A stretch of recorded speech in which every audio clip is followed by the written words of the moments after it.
ഇന്ന് ഞാൻ നിങ്ങളോട് സംസാരിക്കാൻ ആഗ്രഹിക്കുന്ന വിഷയം, നമ്മുടെ കുട്ടികളിലൊക്കെ തന്നെ ഉറക്കം ഒരു പാറ്റേണിലല്ല കാണുന്നത്. ഇപ്പം പലരും വളരെ ലേറ്റ് നൈറ്റായിട്ട് ഉറങ്ങുകയും വളരെ താമസിച്ച് ഉറക്കം എഴുന്നേൽക്കുകയും ചെയ്യുന്ന ഒരു പ്രവണത വളരെ വ്യാപകമായിട്ട് നമ്മുടെ സ്റ്റുഡൻസിലും അതുപോലെ അഡോളസൻസ്, ഏർലി യങ്സ്റ്റേഴ്സിലൊക്കെ കാണാറുണ്ട്.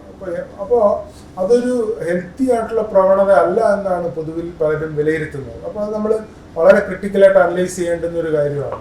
അപ്പോൾ കൂടുതലും പ്രത്യേകിച്ച് സോഷ്യൽ മീഡിയ വന്നതിന് ശേഷം അല്ലെങ്കിൽ മൊബൈൽ ഫോൺ ഉപയോഗം വന്നതിന് ശേഷം പലരും വളരെ ലേറ്റ് നൈറ്റായിട്ട് വിർച്വലായിട്ടുള്ള കാര്യങ്ങളിൽ ഓൺലൈനായിട്ടുള്ള ആക്ടിവിറ്റികൾ എൻഗേജ്ഡ് ആവുന്നത് അവരുടെ ദൈനംദിന ഫങ്ഷനിങ്ങിനെ ബാധിക്കുന്നു എന്നുള്ളത് വസ്തുതാപരമായിട്ടുള്ള കാര്യമാണ്. എപ്പോഴും നമ്മൾ താമസിച്ച് ഉറക്കം എഴുന്നേൽക്കുമ്പോൾ നിങ്ങൾക്ക് തന്നെ ടെസ്റ്റ് ചെയ്ത് നോക്കാവുന്ന ഒരു കാര്യമാണ്, പലരിലും ഭൂരിഭാഗം ആൾക്കാരിലും ആ ദിവസം ഒരു ലെസ് ആക്റ്റീവും അലേർട്ട്നെസ് കുറവുമായിട്ടാണ് പൊതുവിൽ കാണുന്നത്.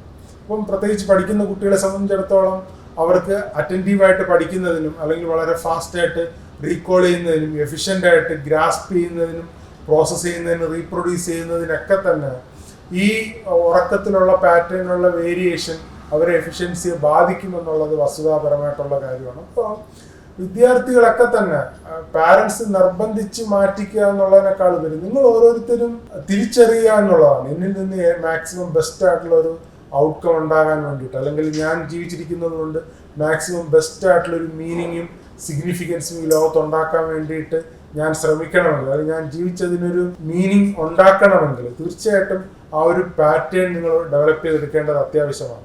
ഏറ്റവും ബെസ്റ്റ് ആയിട്ടുള്ള ഉറക്കത്തിനുള്ള പാറ്റേൺ എന്ന് പറയുന്നത് 10-11 മണിക്ക് ഇടയ്ക്ക് ഉറങ്ങുകയും 6 മണിക്ക് മുന്നേ എഴുന്നേൽക്കുകയും ചെയ്യാമെന്നുള്ളതാണ്. അപ്പോൾ നിങ്ങളിപ്പോൾ സ്ഥിരമായി ലേറ്റായിട്ട് ഉറങ്ങുകയും ലേറ്റായിട്ട് എഴുന്നേൽക്കുകയും ചെയ്യുന്ന ആൾക്കാരാണെങ്കിൽ ഈ ഒരു പാറ്റേൺ നിങ്ങൾക്ക് ഇംപ്ലിമെന്റ് ചെയ്യാൻ തുടക്ക സമയത്ത് ബുദ്ധിമുട്ടുണ്ടാവുമെങ്കിലും ഒരു 2 ആഴ്ച തുടർച്ചയായിട്ട് നിങ്ങളൊരു ഇനിഷ്യേറ്റീവ് എടുത്ത് കമ്മിറ്റ്മെന്റ് ആയിട്ട് ഡെഡിക്കേറ്റഡ് ആയിട്ട് ട്രൈ ചെയ്യുകയാണെങ്കിൽ, എഫേർട്ട് എടുത്തുകൊണ്ട് ട്രൈ ചെയ്യുകയാണെങ്കിൽ സബ്സിക്വൻ്റ്ലി നിങ്ങൾക്ക് വലിയ രീതിയിലുള്ള ഒരു എഫിഷ്യൻസി നിങ്ങൾക്ക് ഫീൽ ചെയ്യാൻ അല്ലെങ്കിൽ എക്സ്പീരിയൻസ് ചെയ്യാൻ കഴിയുമെന്നുള്ളത് വസ്തുതാപരമായിട്ടുള്ളൊരു കാര്യമാണ്. അപ്പോൾ പലപ്പോഴും നമ്മൾ രാവിലെ എഴുന്നേൽക്കുമ്പോൾ നമുക്കൊരു ബുദ്ധിമുട്ടുണ്ടാകും, ബെഡിൽ നിന്ന് നമ്മൾ എഴുന്നേറ്റ് ഒന്ന് അലേർട്ട് ആവുന്നത് വരെ. പക്ഷെ നമ്മളൊന്ന് അലേർട്ടായി ആക്റ്റീവായി പല്ലൊക്കെ തേച്ച് ദിനചര്യകളൊക്കെ ചെയ്തൊന്ന് ഫ്രഷായി വന്നു കഴിഞ്ഞാൽ വളരെ എഫിഷ്യൻ്റ് ആയിട്ടുള്ള ബ്രൈറ്റ് ആയിട്ടുള്ള ഒരു മോർണിംഗ് നിങ്ങൾക്ക് കിട്ടുന്നതായിട്ട് നിങ്ങൾക്ക് മനസ്സിലാക്കാനായിട്ട് കഴിയും. അപ്പം ആ ഒരു ഇനിഷ്യേറ്റീവ് നിങ്ങൾ എടുക്കുകയാണെങ്കിൽ തീർച്ചയായിട്ടും നിങ്ങളുടെ ഒരു പ്രൊഡക്ടിവിറ്റി വലിയ രീതിയിൽ